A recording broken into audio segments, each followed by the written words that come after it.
ফেরত পাকিস্তান বানাতে চায়। আপনারা কি সেটা চান? আগামীকাল সেই ঐতিহাসিক 15ই আগস্ট, সেই কালো রাত, যেদিন বঙ্গবন্ধুকে এবং আমার সকল পরিবারকে হত্যা করা হয়। বঙ্গবন্ধু কোনো রাজনৈতিক দলের সম্পদ নয়। সকল বাঙালির কাছে আমার আহ্বান যে আপনারা যদি স্বাধীনতার চেতনায় বিশ্বাস করেন, আগামীকাল সেই ঐতিহাসিক 32 নম্বর বাড়িতে গিয়ে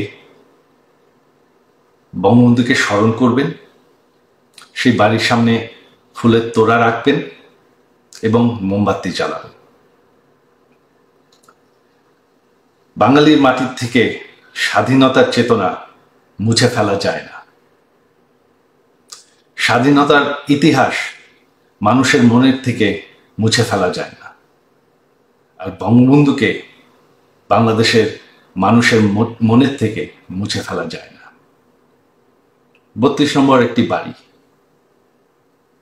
বাড়িটি আর নেই, তবে সেই 32 নম্বর ধানমন্ডি ঠিকানাটি এখনো আছে, সেই মাটিটি এখনো আছে। আর মাটি কোনোদিন মুছে ফেলা যায় না, চেতনা কোনোদিন মুছে ফেলা যায় না। আর আমার বিশ্বাস আপনারা বঙ্গবন্ধুকে ভুলেন নাই। তো এটাই আমার আহ্বান, আপনারা একটু সাহস করে যাবেন। এখন আর ভয় পাওয়ার কিছু নাই। এই অবৈধ সরকারের, এই রাজাকারদের সরকারের সময় শেষ হয়ে এসেছে। বাংলাদেশের মাটির থেকে কোনোদিন 71-এর ইতিহাস মুছে ফেলা যাবে না, বঙ্গবন্ধুকে মুছে ফেলা যাবে না। জয় বাংলা।